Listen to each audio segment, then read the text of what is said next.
Hello guys, welcome to study value. ये simple interest की है, इसका ये फर्स्ट पार्ट है। ठीक है, तो इससे पहले मैंने सीआई की 4 वीडियोस डाली हैं, तो उसको अगर आप उसको भी देख लीजिएगा। उसमें और इसमें कुछ खास कनेक्शन नहीं है, बस एक फॉर्मूला है सिंगल। ठीक है, जो उसमें यूज़ हुआ है इसमें भी यूज़ होगा वही फार्मूला। ठीक है, ऐसा कुछ नहीं है कि सीआई है तो अलग फार्मूला, एसआई है तो अलग फार्मूला। ठीक है, तो इसमें मैं बेसिकली पहले बता देता हूँ जो फार्मूला होता है एसआई का। ठीक है, सिंपल इंटरेस्ट का वो क्या कहता है, ये P into R into T upon में 100। पी होता है सम, आर होता है रेट, टी होता है टाइम। ठीक है, जो ये फॉर्मूला है ये आपको यूज़ नहीं करना। ठीक है, इवन कोई भी फॉर्मूला नहीं यूज़ करना पूरे चैप्टर में।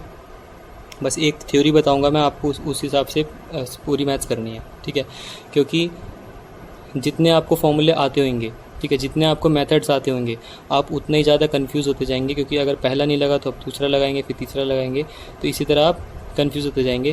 तो इसलिए जितनी कम बातें पता हो क्वेश्चन के बारे में, थ्योरी के बारे में, सब्जेक्ट के बारे में, उतनी अच्छी बात होती है। ठीक है, तो ये होता है, इसमें मैं बता देता हूँ। जैसे आपने किसी से लोन लिया, ठीक है, जैसे आपने किसी से 10,000 रुपये लोन लिए, ठीक है, तो ये आपका प्रिंसिपल होता है। ठीक है, अगर आपने उसे 5% पे लिया तो ये आपका रेट है कि आपने किसी रेट पे लिया। रेट क्या होता है, जैसे आपने किसी से 10,000 रुपये, 1,000 रुपये लोन लिए हैं, तो वो आपको ऐसे फ्री में नहीं दे देगा, वो उसका भी कुछ फ़ायदा होना चाहिए। तो आप उसे जब 10,000 लौटाएंगे तो 10,000 तो लौटाएंगे ही लौटाएंगे, साथ में उसका 5% भी लौटाएंगे। ठीक है, तो आपको उसको और पैसे देने पड़ेंगे एक्स्ट्रा, ताकि उस बंदे का कोई फ़ायदा हो। ठीक है, तो ये तो हो गई फॉर्मूले की बात। ठीक है, अब इसमें थ्योरी क्या है, थ्योरी में बस मैं इसी चीज़ को एलोबरेट करूँगा जो ये बताया है। ठीक है, तो सी आई और एस आई। ठीक है, सी आई और एस आई। एस आई में क्या होता है, जैसे आपने किसी से 1,000 रुपये लिए 10% के रेट पे। ठीक है, अब आप 1 साल बाद उसको 1,000 तो देंगे ही, और 100 रुपये और देंगे उसका ब्याज। अगले साल क्या करोगे आप, अगर आपने इस साल पैसे वापस नहीं करे तो अगले साल आप क्या करोगे, 1,000 तो दोगे ही दोगे, पर 2 साल का ब्याज दोगे। मतलब 2 साल बाद आप कितने दे रहे हो, 1,200 रुपये दोगे। 1 साल बाद 1,100 रुपये दोगे। ठीक है, सीआई में ऐसा नहीं होता। सीआई में जो फाइनेंशियल होता है इसका फ़ायदा होता है। कैसे, इसने अगर 1,000 रुपये आपको लोन दिए तो ये क्या बोलेगा कि भाई मैं सीआई पे दे रहा हूँ, मतलब कि चक्रवर्ती ब्याज पे दे रहा हूँ। अकॉर्डिंग टू दिस रूल आपको क्या करना पड़ेगा, पहले साल तो आप 10% दोगे ही दोगे, मतलब 1,000 रुपये दोगे और 100 रुपये और दोगे। अगर आपने इस साल नहीं दिया तो आप अगले साल 1,000 तो दोगे ही दोगे, मतलब 1,000 नहीं, सॉरी, ये 1,100 तो 1,100 दोगे, और जो ब्याज दोगे वो इस 1,100 पे दोगे, मतलब कि 110 रुपये और दोगे। यानी कि आप इसमें जोड़ोगे तो आप 1,210 रुपये दोगे। फिर से बोलता हूँ, 1,000 रुपये आपने उससे ब्याज लिया, सॉरी उधार लिया 10% पे, तो आप पहले साल उसको 1,000 दोगे और 10% दोगे। कहने का मतलब 1,100 रुपये दोगे। तो इससे एक चीज़ और पता चलती है कि फर्स्ट ईयर में सीआई और एसआई में कोई अंतर नहीं होता। ठीक है, बट सेकेंड ईयर में जाते ही क्या हो जाएगा, आपका ब्याज 1,000 पे ना लग के 1,100 रुपये लगेगा, तो यानी 110 रुपये ब्याज दोगे, यानी 1,210। तो अगर वो सीआई पे देता है तो सिर्फ 1,210 मिलेंगे, एसआई पे देता है तो 1,200 रुपये मिलेंगे, तो यानी 10 रुपये का फ़ायदा हो रहा है उसे।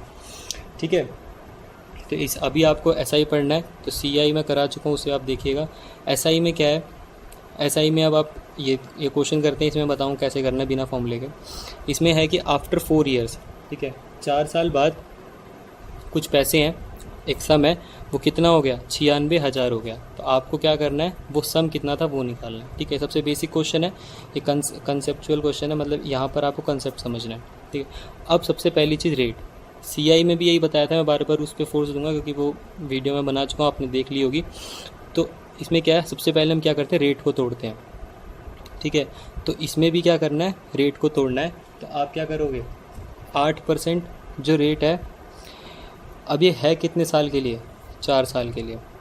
ठीक है, तो अब आप इसे क्या कर दोगे, इंटू 4, ये हो जाएगा 32%। अब आप इसे तोड़ोगे, यानी 32 अपॉन में 100। ऐसा हमने क्यों किया, पहला सवाल। इसका रीज़न ये है, जैसे आपने किसी से 100 रुपये लिए 10% पे पहले साल पे, तो आप उसे क्या करोगे, 10 रुपये ब्याज तो दोगे ही, है ना। अगर 2 साल बाद देते हो तो 10 रुपये और दोगे, मतलब 20 रुपये दोगे। 3 साल बाद दे रहे हो तो 4 दोगे, 3 दोगे। 4 साल बाद ले रहे हो तो 4 बार दोगे। ठीक है, मतलब क्या, कितने रुपये ब्याज दे, 100 रुपये तो आप दोगे ही दोगे, साथ में 40 रुपये और दोगे। तो यानी आप कितना दे रहे हो, इंटू 4 दे रहे हो ना, इंटू 4%। आपने फिर ब्याज 10% ना देके 40% दे दिया। 100 रुपये पे आप 40 तो आपने ब्याज दे दिया, मतलब जो रेट है उतने ही साल मल्टीप्लाई हो जाता है। तो इसी तरीके से हर क्वेश्चन में आपको ये करना है, जो रेट होगा उसको टाइम से इंटू करना है। तो 32 आ गया, 32/100। अब हमेशा की तरह नीचे वाला क्या होता है, प्रिंसिपल, ऊपर वाला क्या होता है, SI, और पिछले जो क्वेश्चन कराए थे उसमें क्या होता था, CI। इन दोनों का सम क्या होगा, अमाउंट। अमाउंट मतलब कि जो आप अब आपको उसको टोटल पैसा वापस करोगे, मतलब P तो दोगे ही दोगे और SI भी दोगे। तो ये हो गया आपका अमाउंट। अब देखो एक फॉर्मूला होता है, वैल्यू किसकी इनटू चाहिए किसकी, ठीक है। What the value is what is the value, और वो वैल्यू है किसकी, and we have to find, ठीक है। तो वैल्यू क्या होती है, जो क्वेश्चन में गिवन होती है, और क्वेश्चन में हमें क्या गिवन है, 96,000। ये वैल्यू है किसकी, 96,000 क्या है, अमाउंट है, ठीक है। और हमारे हिसाब से अमाउंट क्या है, 132 है ना, हमारे हिसाब से अमाउंट क्या है, 132, और हमें चाहिए क्या, प्रिंसिपल, फाइंड द सम। तो प्रिंसिपल हमारे हिसाब से क्या है, 100 × 100 आंसर, ठीक है। मतलब कि वैल्यू किसकी इनटू चाहिए किसकी, ठीक है। वैल्यू क्या होती है, जो क्वेश्चन में गिवन होती है, इनटू किसकी, मतलब हमारे हिसाब से किसकी। ये 96,000 है तो हमारे हिसाब से 96,000 क्या है, हमारे हिसाब से अमाउंट क्या है, 132, इंटू में हमें चाहिए किसकी, 100 की। अगर यहीं पे वो पूछ लेता कि सिंपल इंटरेस्ट बताओ तो हम इंटू 32 कर देते, ठीक है। तो ये आपका कंसेप्ट है, ये आपके पूरे चैप्टर में लगेगा। आपको बस रेट उठाना है, रेट को टाइम से इंटू करना है, उसका रेशो बनाना है, बस ये फॉर्मूला लगाना है, क्वेश्चन हो जाएगा, ठीक है। अब हम करेंगे अगला क्वेश्चन। अगले क्वेश्चन में क्या है कि आफ्टर 4.5 ईयर्स, ठीक है। बस इस क्वेश्चन को बस मैं इसीलिए करा रहा हूँ कि इसमें हाफ है, ठीक है। तो इससे फ़र्क कुछ खास नहीं पड़ता, ठीक है। वो आप बार बार सेम कंसेप्ट यूज़ होगा पूरे चैप्टर में। रेट दे रखा है, इसको आप तोड़ेंगे तो इसका तोड़ने पे क्या आया था, ये आया था। पर ये कब आया था, जब टाइम कितना था, 4 साल। अब टाइम कितना है, 4.5 साल। तो देखो 1 साल पे कितना रेट दे रहे हो, 8%। अब आधे साल पे कितना दोगे, 4%। तो अब 4 इसमें जोड़ोगे भी तो सही, ठीक है। मतलब कि क्या, 4 साल तो आपने 8% जोड़ा ही, और आधे साल का 4% भी तो जोड़ोगे, जो आधा साल इधर एक्स्ट्रा है, ठीक है। तो ये हो गया। अब ये रेशो आ गया, यहाँ पे आपका क्वेश्चन खत्म हो गया। ये P है, ये SI है, ये आपका अमाउंट है, यानी 136, ठीक है। तो अब वैल्यू किसकी इनटू चाहिए किसकी, ठीक है। तो वैल्यू क्या है, 4,08,000 अपॉन में किसकी है, देखो असम बिकम्स, यानी क्या है, अमाउंट है, ये बन गया अमाउंट, ठीक है। तो हमारे सबसे अमाउंट क्या है, 136 इंटू में हमें चाहिए क्या, प्रिंसिपल, ठीक है। तो अब आप इसको काटोगे, काटने के बाद ये मैं कहते 8 है तो ये 3 पे कटना चाहिए, ठीक है। 3000 इंटू 100, 3 लाख आंसर, ठीक है। कि 3 लाख रुपए कितने बन जाएंगे, 4,08,000 बन जाएंगे। इसी हिसाब से अगर ये देखो इसने क्या बोला, फाइंड प्रिंसिपल। अगर इसने बोला था फाइंड SI तो कुछ भी नहीं, वैल्यू किसकी, अमाउंट की, हमें चाहिए किसकी, SI की। SI क्या, 36 आंसर आ जाएगा। 3 × 18 का 108, ठीक है। तो इतना तो आपने ब्याज दे दिया, या फिर अमाउंट से प्रिंसिपल को माइनस कर दोगे तब भी यही बचेगा, ठीक है। किसी भी तरीके से आप कर सकते हो। अगर डायरेक्ट SI पूछेगा तो डायरेक्ट फॉर्मूला लग जाएगा, डायरेक्ट ये पूछेगा तो ये फॉर्मूला लग जाएगा। अगर एक चीज़ आपने निकाल दी है तो माइनस कर सकते हो। तो ये आपको पता होना चाहिए, अमाउंट जो होता है वो प्रिंसिपल प्लस में SI होता है, ठीक है। तो इस फॉर्मूले को करना है, परसेंटेज को तोड़ना है, वैल्यू किसकी इंटू चाहिए किसी, क्वेश्चन खत्म। अगला क्वेश्चन, अगले क्वेश्चन में क्या है, देखो अगला क्वेश्चन कहता है कि आफ्टर 5 ईयर, ठीक है। अब यहाँ पे एक और चीज़ अच्छी है कि आपको एक और कंसेप्ट समझ में आएगा, CI का और SI का भी। दोनों को ना रिलेट करते हुए चलना है, क्योंकि जो सेम क्वेश्चन है जिसमें लिख के आएगा on SI, same to same question आएगा ऑन CI, पूरी कहानी पलट जाएगी, ठीक है। बट जो मैंने फार्मूला बताया फॉर्मूला वही लगेगा। तो इससे बस आपका ये फ़ायदा है कि आप इसी फार्मूले से आपको कन्फ्यूजन नहीं होनी करेगी कि CI के लिए कुछ याद करना है, SI के लिए कुछ याद करना है, उसका प्रिंसिपल का अलग है, उसका रेट का अलग है, ऐसा कुछ भी नहीं है, ठीक है। आपको बस वो वैल्यू किसकी इंटू चाहिए किसकी लगाना है। इसमें क्या बोल रहा है कि 5 साल बाद, यानी 1 2 3 4 5। फिर से वही बात, अगर आप पिछली वीडियो देखेंगे तो उसमें ही मैंने इसी तरीके से समझाया, कहानी एकदम सेम है, बस आपको कंसेप्ट समझना है, ठीक है। 5 साल बाद एक जो कुछ अमाउंट है वो कितना हो गया, 36,000 हो गया, और वही 7 साल बाद कितना हो गया, 40,000, ठीक है।